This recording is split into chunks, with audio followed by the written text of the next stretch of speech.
Live from Fargo and serving you on TV, online, and on the go. This is Valley News Live at 6. Serious concerns tonight over Morehead's parking ordinance and the changes that could be coming soon. Good evening, everyone. Thanks for joining us tonight. A Morehead woman contacted our whistleblower hotline saying the Morehead parking system is flawed. A local attorney agrees, saying the parking ordinance may be unconstitutional. Valley News Team's Ashley Bishop investigates how it could be unconstitutional and what that means for you. Street parking is a common sight in Morehead. The police, just like other cities, enforce parking.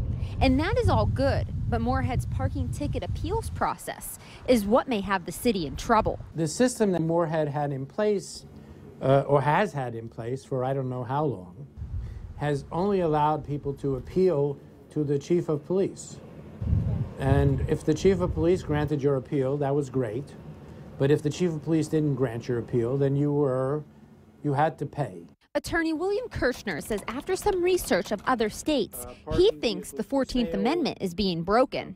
Due process we are guaranteed by the 14th Amendment to the U.S. Constitution includes a notice and an opportunity to be heard before a neutral magistrate. And so what happened here is you had police officers issuing tickets, and who are they and who's the one who's going to sit there and decide whether they're good or not? Their boss, right? Not very neutral. Kirshner says his client's rights are being violated, so he contacted Morehead city attorney. My understanding is that he understood that the system was flawed and that it needed to be fixed. Now, I talked to Morehead City Attorney John Shockley today about whether or not the city is working to establish a new parking appeal system. Shockley said the city does not agree with the allegations, and he cannot answer my questions until next Monday, when he will be bringing forward a new parking ordinance at the city council meeting. Mike, Steph? All right, thanks, Ashley. Now, we're going to continue to follow this and let you know what happens at next week's meeting. A hot August day in September, always welcome in this part of the country. Great start to the work week. Let's find out from Hutch if temps will be dropping off a lot tonight. Hutch? Well, we are seeing change happening right now, but it's still very warm, especially in the Southern Valley. 92 Fargo, 88s in Roseau and Thief River. Behind a cold front, temperatures are in the lower 80s out to the west. There's a look at where the cold front lies. We can see it on Doppler radar. It's about to move through the FM area right now, so first thing we'll notice is a wind shift from southerly to westerly. Temperatures falling through the 80s this evening. Crystal clear skies, and it remains warm through sunset. Then we start a cooling trend that will take us into the morning. We have cooler weather to talk about for the next couple of days and a chance of rain for many of us. I'll have details on all of that in your hour-by-hour forecast here in a couple of moments. A lot adjusting going on. Indeed. Thanks, Hutch. Well, Fargo police responded to a 911 call of someone inside a South Fargo car dealership this afternoon, threatening people with a baseball bat. Police responded to Catalyst Motors. They say an angry former customer showed up to the dealership and picked up a rock. Then, the owner of Catalyst Motors grabbed a baseball bat to defend himself. The police department and the state are actively investigating this business for criminal activity. An officer on scene said the department will be filing a long-form complaint with the state's attorney's office, and then it will go from there. 3 robberies at the same Casey's General Store in the past year, and 3 robberies in South Fargo in just the last few weeks. The Fargo Police Department says they aren't sure why this store keeps getting robbed, but they are aware of the rising number of robberies. The department explains even though an employee was shot at Taco John's, the criminals are not specifically targeting people. They're after the money.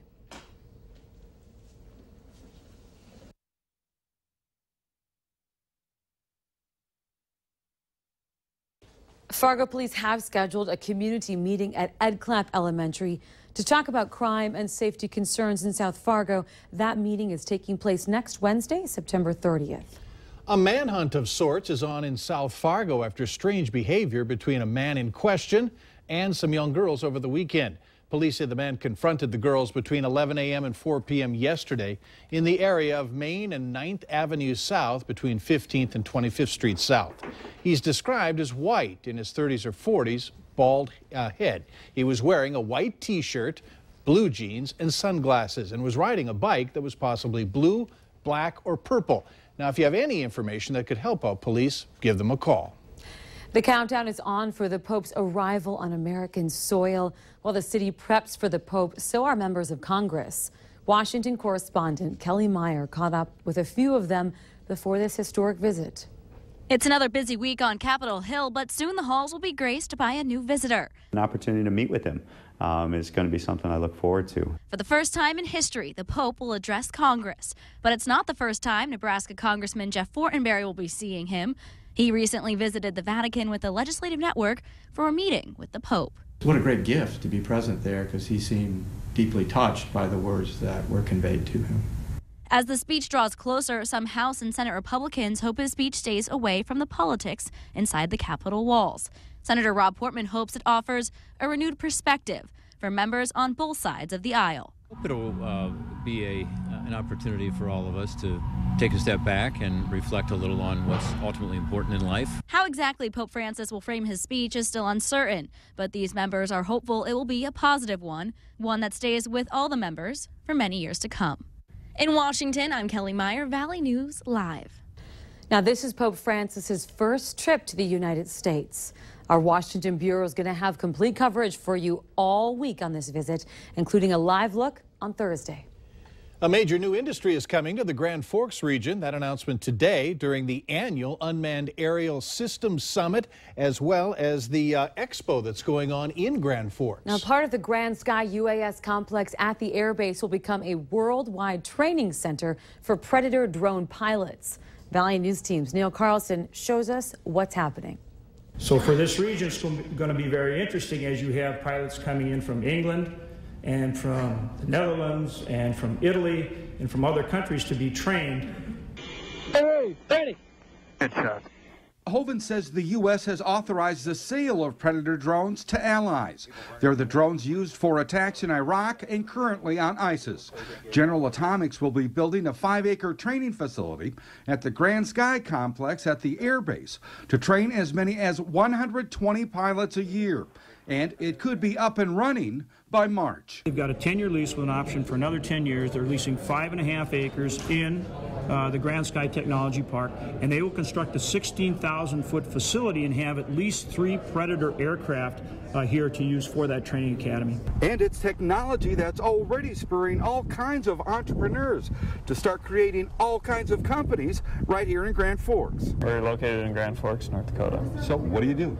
We make camera systems designed to do agricultural aerial imaging and mapping for both manned and unmanned aircraft. What we do is we use unmanned aerial systems to collect aerial data collection in a myriad of different use cases, focusing primarily, at least for the current moment, on infrastructural inspection and real estate marketing. UAS research and development is quickly taking off in the valley, and officials are betting it's just the start of a new multi-billion-dollar industry here in our region.